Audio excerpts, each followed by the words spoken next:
मित्रों नमस्ते। कारक प्रकरण में अब हम लोग तृतीया विभक्ति का आज से अध्ययन करेंगे। द्वितीया विभक्ति समाप्त हो चुकी है। अब तृतीया विभक्ति में जो सबसे पहला सूत्र मिलता हमको स्वतंत्रः कर्ता।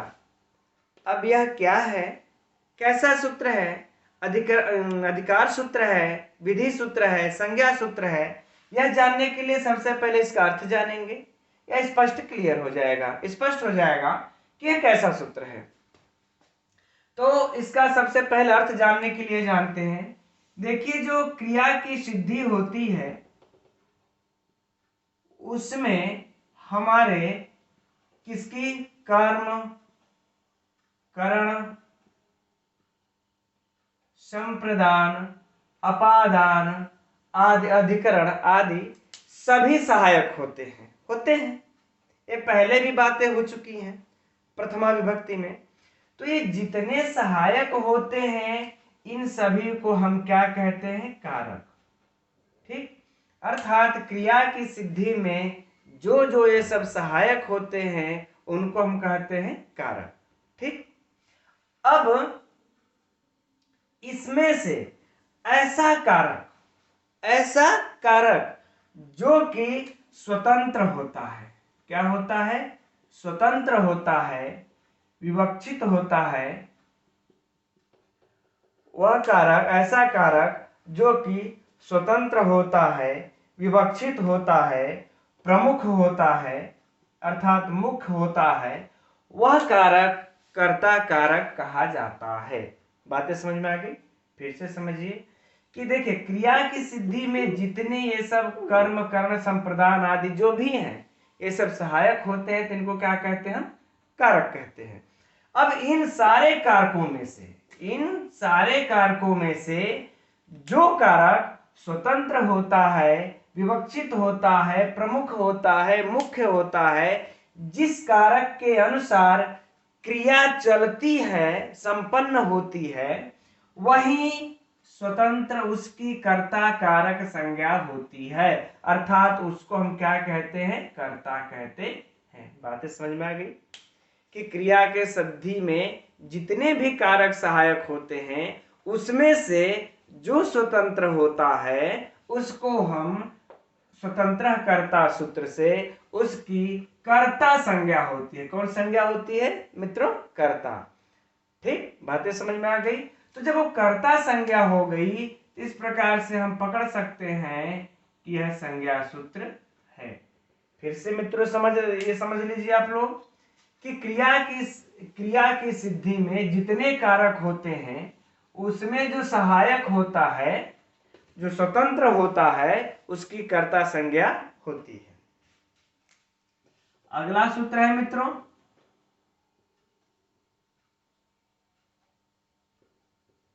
साधकतम करणम।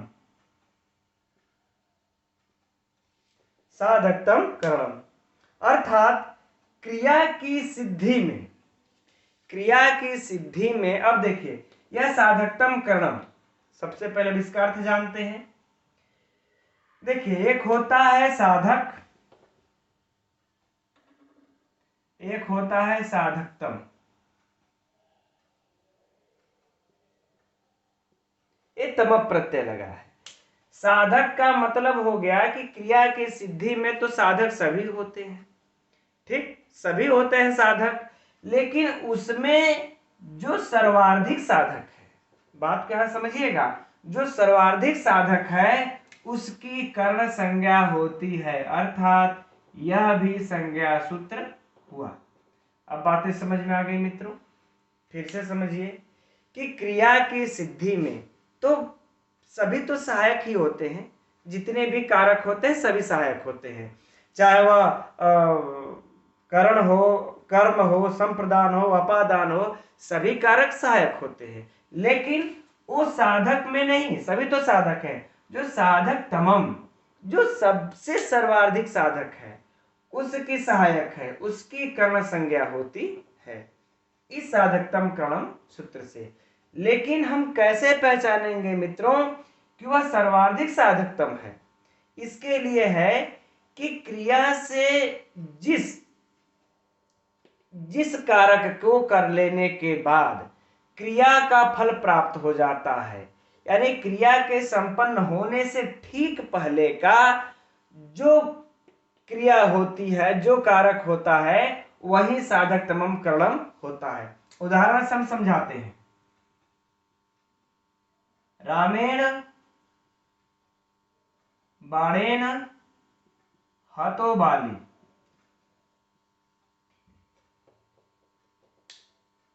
यहां पर देखिए मित्रों, कहने का मतलब यह है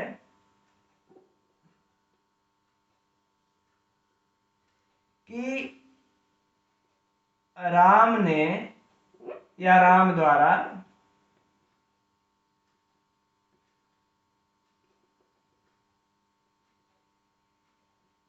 बाण से बाली को मारा, है ना। अब देखिए यहां पर जो मारने की जो क्रिया है हमारी, यही मारने की क्रिया है, ये कब संपन्न होती है, कब सफल होती है? जबकि देखिए इस मारने में राम भी सहायक है, बाण भी सहायक है। तो साधक तो दोनों है, न राम के बिना वो बाण अकेले नहीं मार सकता बाली को, और ना ही बाण अकेले राम के बिना यह मार सकता है बाली को। तो साधक तो दोनों हुए, लेकिन इसमें से तमम अब सर्वाधिक सहायक कौन है, हम कैसे जानेंगे? उसके लिए देखिए यही हम कह रहे थे, जो क्रिया से ठीक पहले जो कारक होता है, अर्थात जिसको करने से क्रिया सिद्ध हो जाती है, क्रिया का फल प्राप्त हो जाता है, वही हमारा कर्ण कारक होगा। जैसे देखिए मारा, यहां पर बाली को मारा, तो यह मारने की क्रिया हमारी कब सफल हुई? इस बाण के घुसने के साथ ही बाली मर गया। तो बाली की जो मारने की जो क्रिया है, इससे जस्ट पहले का कार्य कौन है? बाण। इसके जस्ट पहले का कार्य बाण है। यह बाण बाणे में क्या होगा? हमारा कर्ण हो जाएगा, यही साधक तमम होगा और यही हमारा कर्ण होगा। अब बातें समझ में आ गई कि क्रिया से पहले का ठीक जो कारक होगा वही हमारा साधक तमम होता है। अर्थात कि जिसको करने से अंतिम बार में क्रिया की फल की प्राप्ति हो जाती है। ठीक, आइए अब हम लोग अगले सूत्र की तरफ बढ़ते हैं। अगला सूत्र है कर्तृकरणयोः तृतीया।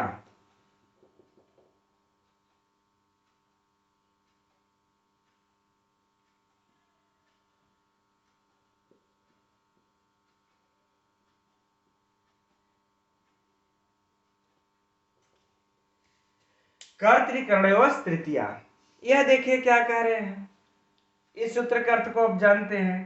कहते अब इसमें देखिए यह अनभिहिते के अधिकार सूत्र में आता है, ये अनभिहिते के अधिकार सूत्र में आता है। तो क्या कह रहा है कि कर्तृ, कर्तृ मतलब कर्ता, और करें कि करण, कर्ता और करण।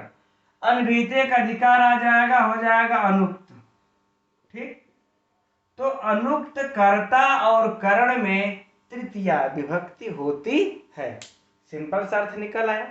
अर्थात यह जो है कि विधान कर रहा है, तो किसका विधान कर रहा है? तृतीया का। यह कैसा सूत्र हुआ मित्रों? विधि सूत्र हुआ।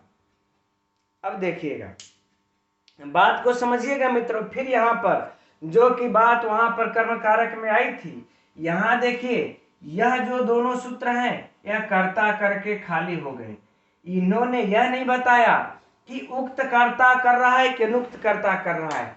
यह दोनों सूत्र सिर्फ ओनली वन कर्ता करते हैं, न उक्त करते हैं न ही अनुक्त करते हैं। यह अगला सूत्र आकर के कर्तृकरणयोः तृतीया यह विधान करता है, तब कहता है कि सुन लो भाई, अनुक्त कर्ता और करण में ही तृतीया विभक्ति होगी। कर्ता होगा लेकिन वो अनुक्त कर्ता होना चाहिए, तब तृतीया विभक्ति होगी। अगर सिर्फ कर्ता ही रह गया, अनुक्त नहीं है, यह उक्त हो गया है, या तो उक्त होगा या तो अनुक्त कर्ता होगा। यह बात द्वितीय में भी मैंने समझाई थी कि अब यह कर्ता, यह सिर्फ कर्ता संज्ञा किया है, यह उक्त संज्ञा अनुक्त कर्ता की संज्ञा उक्त कर्ता की संज्ञा नहीं करता है। वह तो हमारे तिंग कृत तद्धित समास आदि लग करके उक्त अनुक्त होते हैं। यह कर्ता करके खाली हो गया, यह नहीं बताता। अब यह बता रहा है कि यदि कर्ता अनुक्त हुआ तभी तृतीया होगी, यदि कर्ता उक्त हुआ तो प्रातिपदिक अर्थ से कौन से हो जाएगा, प्रथमा विभक्ति हो जाएगी। अब बातें समझ में आ गई। आइए उदाहरण देख लेते हैं इसका भी उदाहरण वही है।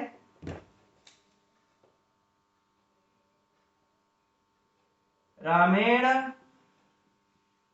बाणेन, अब यहां पर मैं हतः लिख देता हूं ना, हतः बाली।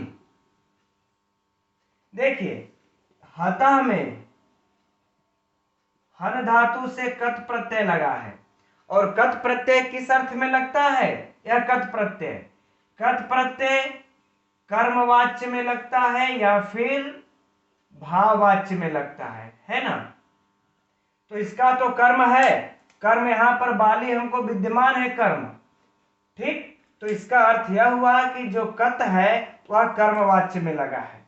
तो जब कर्मवाच्य में लगा है तो कर्म क्या हो जाएगा, उक्त हो जाएगा, और फिर कर्ता क्या हो जाएगा, अनुक्त हो जाएगा। अब कर्ता अनुक्त हो गया। तो यहां पर अब यह जो रामेण, राम के द्वारा राम अपने बाण से बाली को मारते हैं, तो राम क्या हो गए, कर्ता। तो इनकी जो, अब बात को समझिएगा यहीं पर, इनकी जो कर्ता संज्ञा जो हुई है वह स्वतंत्र कर्ता से हुई है। किससे हुई है, स्वतंत्र कर्ता से। अब मित्रों परीक्षा में प्रश्न ही बनेगा कि रामेण बाणेन हतः बाली में किस सूत्र से रामेण की कर्ता संज्ञा हुई, तो स्वतंत्र कर्ता से हुई। यह कर्ता स्वतंत्र है, प्रधान है, मुख्य है, यह अपने अनुसार क्रिया को कर रहा है, क्रिया अपने अनुसार कर्ता को नहीं कर रही है, तो यह स्वतंत्र हुआ। तो इसकी जो कर्ता संज्ञा होगी वह स्वतंत्र कर्ता से होगी ना। मैं ऐसे लिख के समझा देता हूं, कर्ता संज्ञा किस सूत्र से हो जाएगी, स्वतंत्र कर्ता सूत्र से कर्ता संज्ञा, ये रामेण की हुई। लेकिन अब अगला प्रश्न आ गया कि इसकी अनुक्त कर्ता संज्ञा, अनुक्त संज्ञा किस कारण से हुई, यह जो राम जो कर्ता है इसकी कौन सी कर्ता संज्ञा हुई, अनुक्त। अनुक्त कैसे हुआ, अब यह परीक्षा में आ जाता। तो यह जो अनुक्त कर्ता बन गया, कर्ता से, यह कर्ता से अनुक्त कर्ता जो बन गया, यह हन धातु में कत प्रत्यय लगने के कारण बन गया। ठीक, दो प्रश्न हो गया कि रामेण में किस सूत्र से कर्ता संज्ञा हुई है, स्वतंत्र कर्ता से। रामेण में राम किस सूत्र से या किस कारण से अनुक्त कर्ता हुआ, हन धातु में कत प्रत्यय लगने के कारण, तयोरेव कृत कत खलर्था सूत्र से इसकी जो है कि कर्मवाच्य भाववाच्य में लगने के कारण कर्मुक्त होकर के कर्ता अनुक्त हो गया। ठीक, अब आती है बाणेन। अब बाणेन में हम देखेंगे वही बात आ गई कि यह कौन सा है, कर्ण कैसे हुआ। तो बाण के लगने के साथ ही बाली हतः मर गया, मारा गया। तो इसके लगने के साथ ही क्रिया का फल प्राप्त हो जा रहा है, यह हमारा साधक तमम हुआ। तो साधक तमम हुआ तो इसकी कर्ण संज्ञा हुई। अब मित्रों इसकी कर्ण संज्ञा किस सूत्र से हुई, तब आइए देख लेते हैं। इसकी कर्ण संज्ञा साधक तमम कर्णम से हुई।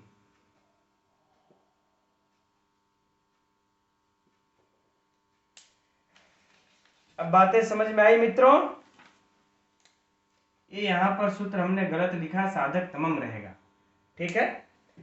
साधक तमम कर्णम से हुई, यहां पर लिखते वक्त याद आया, यह शुद्ध है कहीं, साधक तमम कर्णम से हुई। अब बातें समझ में आ गई।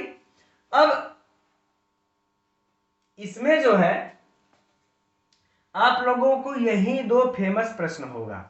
अब अगला प्रश्न होगा कि रामेण बाणेन में चाहे रामेण में, इन दोनों सूत्र में, ये तो अलग अलग प्रश्न हो गया। एक पहला प्रश्न हुआ कि इसमें स्वतंत्र इसमें कर्ता संज्ञा किस सूत्र से हुई, इसमें कर्ण संज्ञा किस सूत्र से हुई। दोनों का अलग अलग सूत्र है। अब अगला जो प्रश्न होगा मित्रों, इन दोनों में तृतीया विभक्ति किस सूत्र से हुई? तृतीया विभक्ति किस सूत्र से हुई, अगला प्रश्न है। तो तृतीया विभक्ति जो मित्रों हुई है, इसमें कर्तृ तृतीया से हुई है। ठीक, इस सूत्र से हुई है। ठीक मित्रों, अगर आपने इस तरह से पढ़ लिया तो मैं दावे के साथ कह सकता हूं इससे बाहर का कोई प्रश्न बनता ही नहीं है।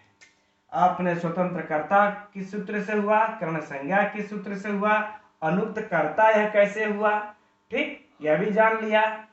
हनकत यह भी जान लिया, इसमें कर्म कौन है यह भी जान लिया। तो अब इसमें बचा क्या जो पूछेगा परीक्षा में? कुछ नहीं बचा। कैसे भी घुमा करके पूछ ले, आप उसको गलत करने वाले अब नहीं। ठीक, इसका और भी उदाहरण है, जैसे राम जल से मुख को धोता है, रामा जलेन मुखम प्रक्षालयति, राम जल से मुख को धोता है। जैसे ही जल पड़ा वह मुख साफ हो गया, है ना। जैसे ही जल मुख पर पड़ा मुख साफ हो गया, तो धोने की जो क्रिया है वह जल से खत्म हुई, तो जल उसका सर्वाधिक सहायक होकर के उसमें तृतीया विभक्ति हो जाएगी। ठीक मित्रों, अब अगला जो सूत्र है वह है प्रकृत्या दिव्य वार्तिक है। ये वार्तिक, इसको मिटा लेते हैं, अब आगे से पढ़ते हैं।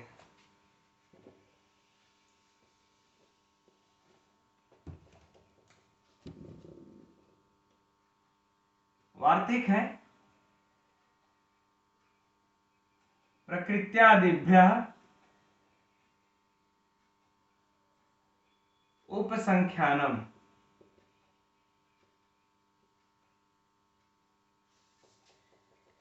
है ना। कह रहे हैं प्रकृति आदि गण में पठित जितने शब्द हैं, इस प्रकृति आदि शब्दों के योग में भी तृतीया विभक्ति होती है। इस प्रकृति आदि शब्दों के योग में भी तृतीया विभक्ति होती है। इसके लिए उदाहरण देते हैं, प्रकृत्याचारु, प्रकृत्याचारु हिंदी क्या होगा मित्रों? स्वभाव से सुंदर।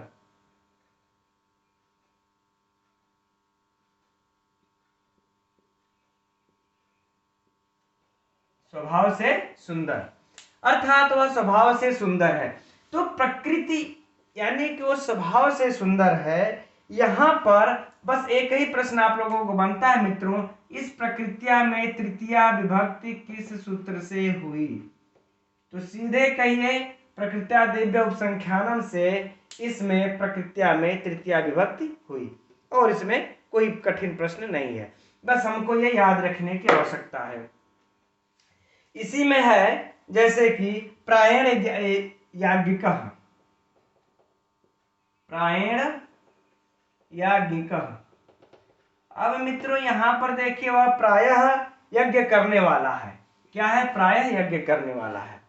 तो इस प्रायण में भी तृतीया विभक्ति हो गई, किस सूत्र से? प्रकृत्या दिव्य उपसंख्यानम से ही, क्योंकि यह प्रायण और इसी प्रकार से समेन एति, समेन एति अर्थात वह सीधा चलता है, द्विद्रोणेन धान्यम क्रीडाति, और स्वभावेन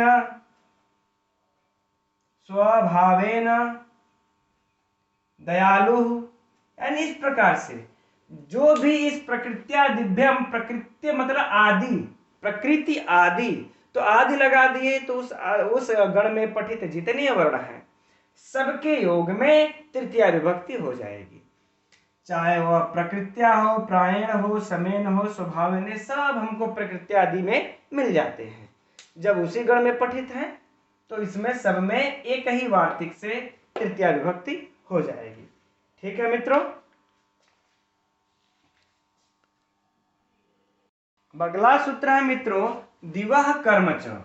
वह सूत्र थोड़ा सा आप लोगों को समझने की जरूरत होगी। अगर दिवह कर्मच को नहीं समझेंगे तो अगर इससे अगर मित्रों आप लोगों को अगर प्रश्न पूछ दिया घुमा करके, तो आप लोग इससे थोड़ा सा गलत कर सकते हैं, इसलिए इसको समझ लीजिएगा। दिवह कर्मच, दिवह कर्मच कहता है कि दिव धातु के, दिव धातु का जो साधक तमम होगा उसकी कर्म मतलब च मतलब और उसकी कर्म संज्ञा भी होती है। ठीक, फिर से समझ लीजिए कि ये दिव धातु का जो कर्म, दिव धातु का जो साधक तमम होगा, पर्सनल ये दिव धातु है। ठीक, यह दिव धातु है, इसका जो साधक तमम होगा, या यूं कह ले साधक तमम जो इसका होगा, साधक तमम कारक, उस कारक, इस साधक तमम कारक की कौन संज्ञा हो जाएगी? कर्म संज्ञा। ठीक मित्रों, तो यह सूत्र कैसा सूत्र हुआ? संज्ञा सूत्र हुआ।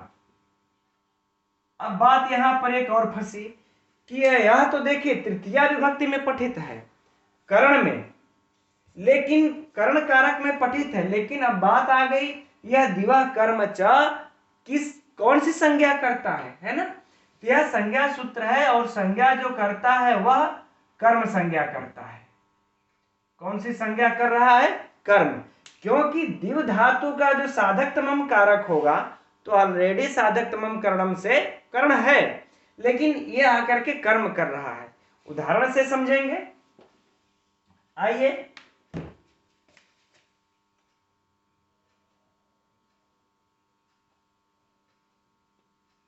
अक्षय, अक्षान व दिव्यति, है ना? अक्षय में देखिए तृतीया है, अक्षान में द्वितीया है। ठीक है, तो मित्रों यहां पर देखिए अक्षय में वह पासों से खेलता है। किससे खेलता है? अब हिंदी में हम लिख करके समझा दे, वह पासों से खेलता है ना? तो देखिए पासों से खेलता है, वह किससे खेल रहा है? पासों से। तो यह तो साधक तमम हो ही गया, यह तो साधक तमम पासा अक्ष जो है कि पासा हो ही गया। अब इस पासा के होने से यह साधक तमम है, साधक तमम है, तो इसकी जो कर्म संज्ञा यहां पर होगी वह किस सूत्र से होगी मित्रों? साधक तमम कर्णम से। साधक तमम कर्णम से इसकी कर्ण संज्ञा हो जाएगी। और किस सूत्र से इसमें तृतीया विभक्ति हो जाएगी?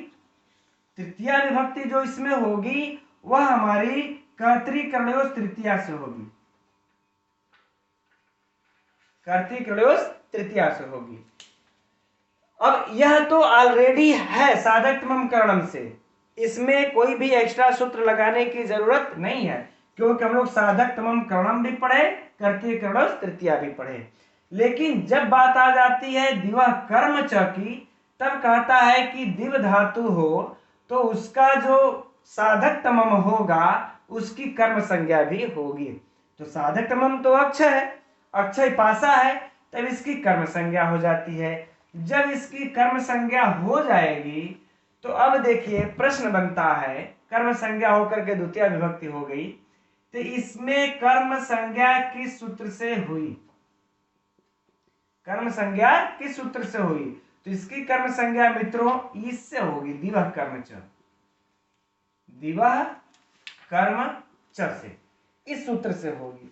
ठीक मित्रों, अगर अक्षय में पूछ दिया प्रश्न में, परीक्षा में, कि अक्षय में किस सूत्र से कर्म संज्ञा हुई, तो आप लोग दिवह कर्म च मत मार देना, क्योंकि यह कर्म संज्ञा कर रहा है, कर्म संज्ञा कर रहा है, कर्ण संज्ञा यह नहीं कर रहा है। कर्ण संज्ञा तो साधक तमम है, तो साधक तमम कर्णम से ही हो जाएगी। ठीक, अब इसमें यह बात फंसी कि इसमें दूसरा प्रश्न, द्वितीय विभक्ति किस सूत्र से होती है? तो द्वितीया इसमें कर्मणि द्वितीया से ही होगी, कर्म में द्वितीया होती है तो कर्मणि द्वितीया से ही द्वितीया होगी। जब जब मित्रों कारक प्रकरण में कर्म संज्ञा किसी का होगा तो वह आकर के कर्मणि द्वितीया ही द्वितीया करेगी। ठीक, तो मित्रों इसमें देखिए चार महत्वपूर्ण प्रश्न बने। पहला प्रश्न, अक्षय की किस सूत्र से कर्ण संज्ञा हुई? साधक तमम कर्णम से, वो भी समझ लिए। अक्षय में तृतीया विभक्ति किस सूत्र से हुई? कर्तृकर्णयोस तृतीया से, वो भी समझ लिए। अक्षान में किस सूत्र से कर्म संज्ञा हुई? तीसरा प्रश्न। तो दिवा कर्मच से कर्म संज्ञा हुई, वह भी समझ लिए। इसमें किस अक्षर में किस सूत्र से द्वितीय विभक्ति हुई? कर्मणि द्वितीया से हुई। यह भी हम लोग समझ लिए। यह द्विव धातु के योग में अगर यहाँ पर दूसरी धातु रहेगी तब फिर इसकी कर्म संज्ञा नहीं होगी, कर्ण संज्ञा ही होकर के रह जाएगी, इसकी फिर कर्म संज्ञा नहीं होती है। अगला सूत्र है मित्रों अपवर्गे तृतीया। अब आइए उसको देख लेते हैं मित्रों। यह भी थोड़ा सा है, उलझाएगा, बाकी हो जाएगा।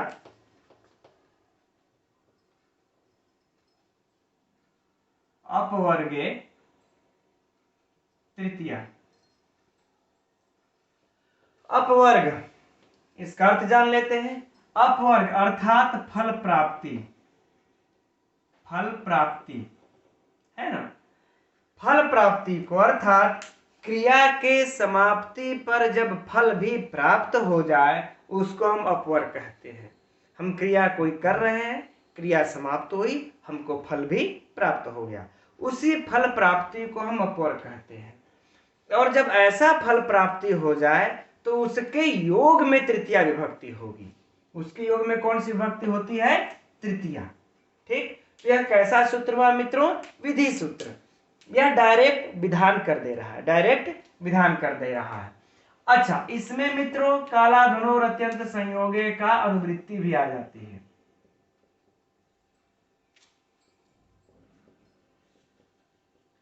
ठीक, अब देखिए तो किसमें तृतीया विभक्ति होगी? तो कह रहे हैं कि कालवाची और अध्वन मार्गवाची के अत्यंत संयोग होने पर इस कालवाची में और मार्गवाची में, है ना, काल मतलब कि समय, इस समय में और मार्गवाची जो शब्द होगा उसी में तृतीया विभक्ति होगी। बातें समझ में आ गई मित्रों? पूरा उस सूत्र का अर्थ फिर से एक बार देख लेते हैं।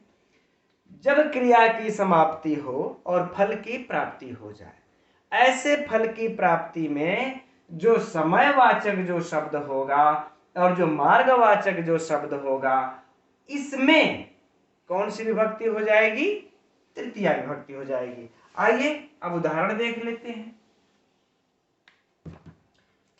आना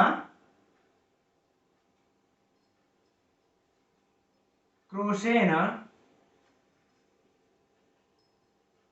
वा, हमने दोनों लग दिया है ना, क्रोशेन वा अनुवाको अधीतः।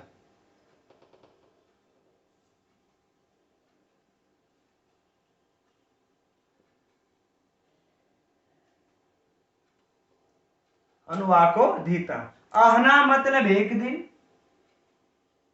दिन भर में यूं कह ले, दिन भर में कह ले चाहे एक दिन में, है ना। दिन भर में, क्रोशेन मतलब कोष भर में, कोष भर में। अनुवाको मतलब एक अनुवाक उसने अधीता अर्थात पढ़ लिया।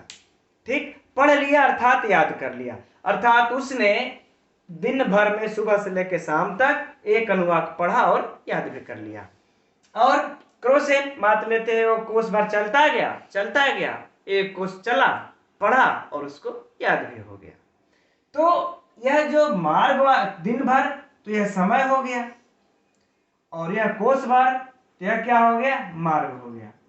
इस समय और मार्ग, इन्हीं दोनों में कौन सी विभक्ति हो जाएगी? अपवर्गीय तृतीया सूत्र से तृतीया विभक्ति हो जाएगी। ठीक है मित्रों, अब बातें समझ में आ गई। यदि यह अत्यंत संयोग नहीं होता है तब, या फिर यह अपवर्ग फल की प्राप्ति नहीं होती है तब क्या होगा? जैसे इसका उदाहरण देखिए है मासम अधीतो न आयत,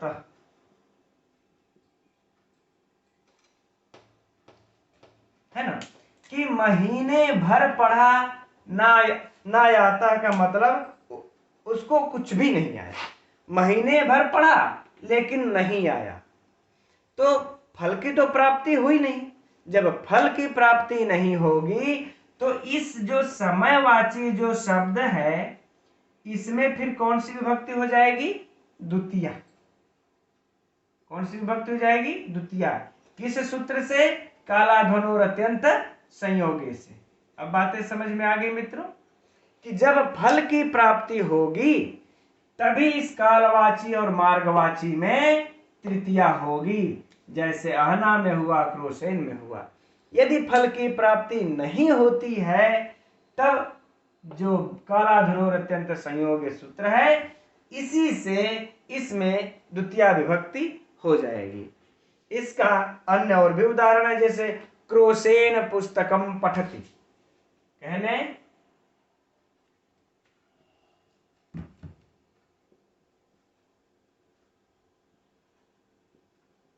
क्रोसेन पुस्तकम पठति, किस सूत्र से क्रोश में तृतीया विभक्ति हुई?